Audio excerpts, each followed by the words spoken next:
The JonBenét Ramsey case had a ransom note, DNA evidence, and suspects, yet there are still no answers. It remains one of America's most haunting mysteries to date, captivating us nearly 3 decades later. How was JonBenét murdered in her family home without anyone realizing? How come no one was ever charged with the crime? Why is this a case we cannot forget? Crime, conspiracy, serial killers, cults, and murder are topics I love to consume, and I know you do too, you smart, beautiful, stunning, intellectually minded individual. Today, we will be talking about the infamous case of JonBenét Ramsey. For those unfamiliar, JonBenét Ramsey was a 6-year-old beauty pageant queen who was found murdered in her family home in Boulder, Colorado, on December 26, 1996. The case remains unsolved and continues to fascinate us because there are still no answers, just questions upon questions. Background of the Ramsey family. JonBenét Ramsey was born on August 6, 1990, in Atlanta, Georgia, to parents Patricia, commonly known as Patsy, and JonBenét Ramsey.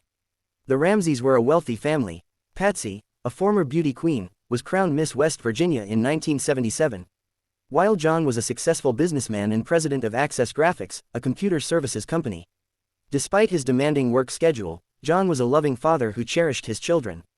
JonBenét, from a very young age, displayed a vibrant personality and a love for performance. Given her mother's background in pageantry, it was unsurprising that JonBenét entered the world of child beauty pageants. She dominated the pageant scene in Colorado after her family relocated there.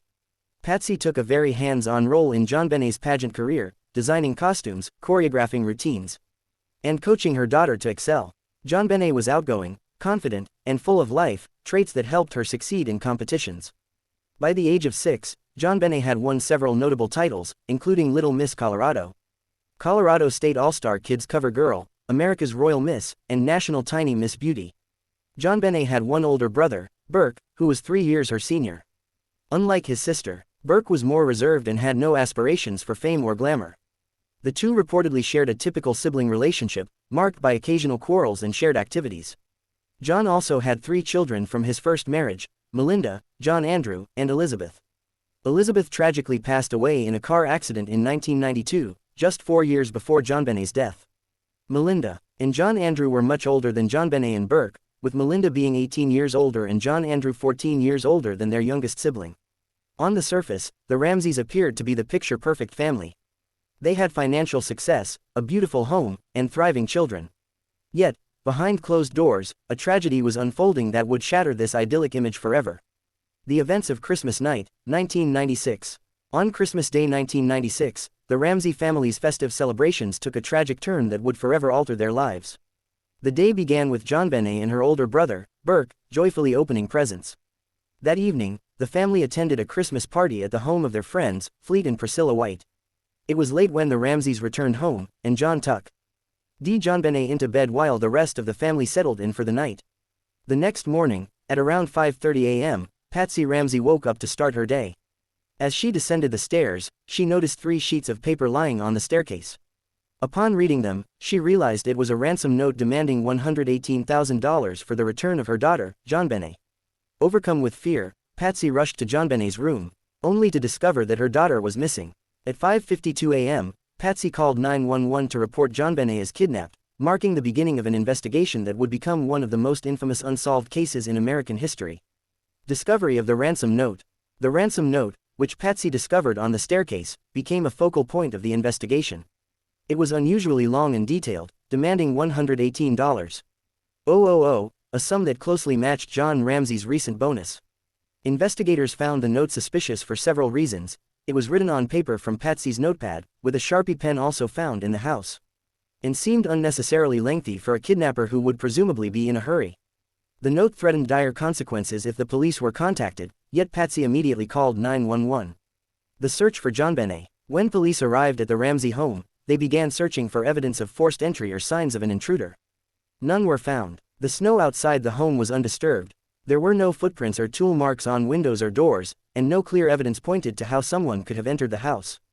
The basement window was found broken, but cobwebs on the sill and undisturbed dust suggested it hadn't been used recently. By 1 p.m., after hours of searching, John Ramsey and a family friend ventured into the basement wine cellar, where they made a horrifying discovery. JonBenét's lifeless body was found covered with a blanket. Her mouth was bound with duct tape, her wrists were tied with a nylon cord, and a garrote, fashioned from Patsy's paintbrush handle, was used to strangle her.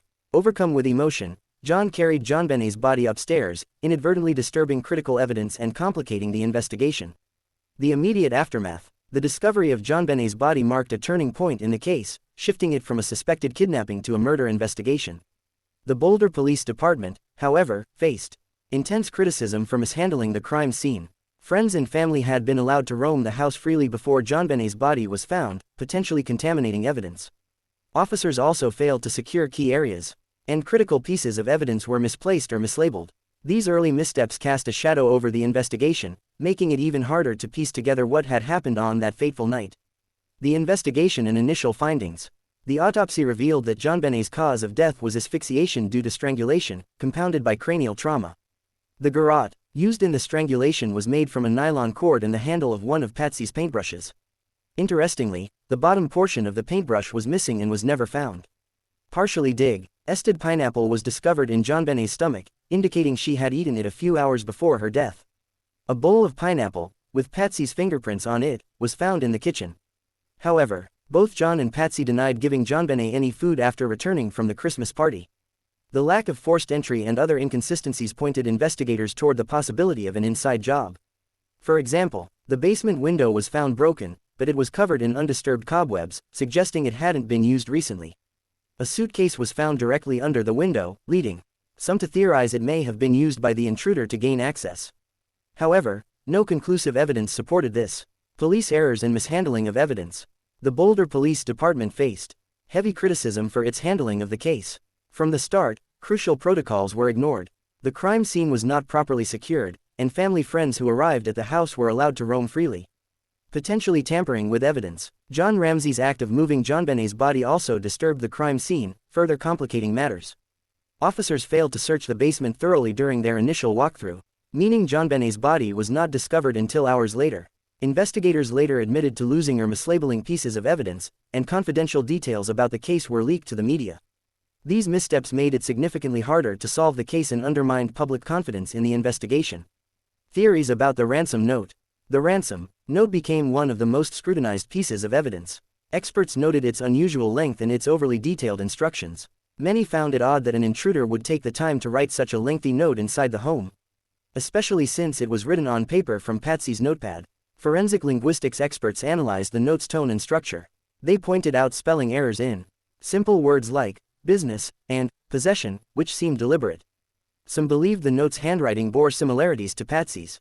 Critics also noted that the note lacked emotional urgency, with phrases like victory, SBTC, appearing contrived. Suspects and theories. 1. The parents. John and Patsy Ramsey. John and Patsy were among the first suspects due to their proximity to the crime and the unusual circumstances surrounding the ransom note. Critics pointed to their seemingly strange behavior, such as their avoidance of each other during the investigation and Patsy's frantic yet seemingly rehearsed 911 call. However, DNA evidence initially ruled them out, though this did not convince everyone. 2. Burke Ramsey. A controversial theory emerged that JonBenét's brother, Burke, might have accidentally killed her during a fight over the pineapple snack. Proponents of this theory speculated that Burke struck JonBenét on the head with a flashlight, and the parents covered up the crime to protect him. While this theory gained traction in documentaries like The Case of JonBenét Ramsey, 2016, Burke has consistently denied any involvement. He later sued CBS for defamation, settling out of court. 3. An intruder. Some investigators believed an intruder committed the crime. Evidence supporting this theory included unidentified DNA found on JonBenét's clothing and a boot print in the basement that did not match any family member. A neighbor also reported hearing a piercing scream from the Ramsey home on the night of the murder. However, the lack of forced entry and other evidence weakened this theory. 4. Other suspects. Over 1,600 people were considered suspects, including known pedophiles and individuals with criminal histories in the area. One suspect, John Mark Carr, confessed to the crime in 2006, claiming to have been present during JonBenét's death. However, his confession was discredited when his DNA failed to match the evidence at the crime scene. The grand jury indictment. In 1999, a grand jury recommended indicting John and Patsy Ramsey on charges of child endangerment and obstruction of justice. They alleged that the parents had placed JonBenét in a situation that led to her death and then attempted to cover it up. However, the district attorney declined to prosecute, citing insufficient evidence to secure a conviction. Ongoing investigation and legacy. Despite advances in DNA technology, the evidence collected from the crime scene remains inconclusive. The case has remained open for nearly 3 decades, with investigators periodically revisiting the evidence. In recent years, the Ramsey family has pushed for further DNA testing, hoping to clear their names definitively. The JonBenét Ramsey case continues to captivate the public, inspiring countless documentaries, books, and theories. It remains one of the most infamous unsolved mysteries in American history. Additional theories and speculation. As the years passed, more theories and speculation surrounding the JonBenét Ramsey case emerged. While the primary suspects included the family and an alleged intruder, alternative scenarios fueled public debate. 1. The staging theory. Some investigators believed the crime scene was staged to divert suspicion. They pointed to inconsistencies in the ransom note, the odd placement of JonBenét's body in the wine cellar, and the lack of physical evidence supporting an intruder. Supporters of this theory argued that whoever staged the scene had intimate knowledge of the home, which suggested an insider rather than an outside party. 2. The stun gun theory. Autopsy reports noted peculiar marks on JonBenét's body, which some experts believed were caused by a stun gun. This theory gained traction among those supporting the intruder hypothesis. However, critics argued that no stun gun was found at the crime scene, and the markings could have been caused by something else entirely. 3. The cover-up theory. Another theory speculated that JonBenét's death may have been accidental, with a family member covering it up to avoid legal consequences. This narrative often tied into Burke Ramsey's alleged involvement, suggesting that Patsy and John orchestrated the ransom note and other elements to protect their son. While this theory gained significant media attention, no definitive evidence supported it. 4. The Santa Claus suspect. Bill McReynolds, a family friend who had dressed as Santa Claus for a party at the Ramsey home, was briefly considered a suspect. McReynolds had given JonBenét a card and was reportedly fond of her. However, he had a solid alibi for the night of the murder, and investigators ultimately ruled him out as a suspect. Media influence and public scrutiny. The media played a significant role in shaping public perception of the Ramsey family. Early leaks from law enforcement painted John and Patsy Ramsey in a suspicious light, leading to widespread belief in their guilt. Tabloids and news outlets relentlessly scrutinized the family's every move, creating a narrative of wealthy, detached parents potentially covering up a crime. In response, the Ramseys fought back, giving high-profile interviews and publishing a book, The Death of Innocence. Critics accused them of profiting from the tragedy, while supporters argued they were simply trying to clear their names. The family also filed multiple defamation lawsuits against tabloids and individuals who accused them of involvement in JonBenét's death. Developments in DNA evidence. In the years following the murder, advances in DNA technology offered new hope for solving the case. Unidentified male DNA was found on JonBenét's clothing, but it did not match any of the primary suspects, including the Ramsey family. This led some investigators to conclude that an intruder was responsible. However, questions arose about the integrity of the DNA evidence. Critics pointed out that the evidence may have been contaminated due to poor handling of the crime scene. Additionally, some experts argued that the DNA could have been from a factory worker who handled JonBenét's clothing during manufacturing. The 2022 petition. In 2022, the Ramsey family petitioned the Boulder Police Department to reopen the case and allow third-party testing of the DNA evidence. John Ramsey expressed frustration with the lack of progress, urging investigators to use the latest technology to identify the unknown male DNA. While the case remains open, no significant breakthroughs have been reported. Cultural impact. The JonBenét Ramsey case has left an indelible mark on American culture. It has been the subject of numerous books, documentaries, podcasts, and TV specials. Theories about the case continue to circulate on social media, keeping the mystery alive. Despite the lack of resolution, JonBenét's story serves as a tragic reminder of how a single event can captivate and divide a nation.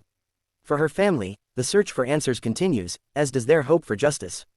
The JonBenét Ramsey case remains one of the most perplexing and haunting mysteries in American history. Decades later, it continues to captivate the public, drawing attention from true crime enthusiasts, investigators, and media outlets alike.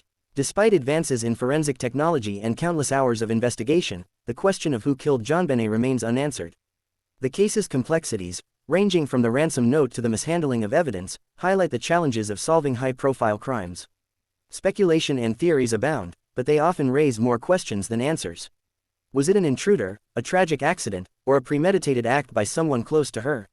Until definitive evidence comes to light, these questions will persist. For the Ramsey family, the tragedy has been compounded by decades of public scrutiny, media coverage, and accusations. Their ongoing efforts to petition for further investigation demonstrate their desire for closure and justice. For JonBenét, and for the millions who have followed her story, one can only hope that the truth will eventually emerge.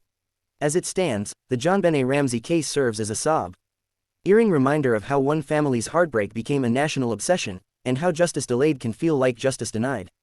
Let's keep the discussion going. What do you think about the JonBenét Ramsey case?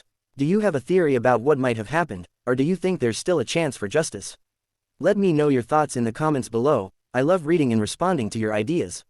If you enjoyed this deep dive, don't forget to like this video, subscribe to the channel, and hit the notification bell so you don't miss any future uploads. I cover true crime, conspiracies, and more. If you want to hear more, check out my podcast, Crime, Conspiracies, Cults, and Killers, available on Spotify and other platforms.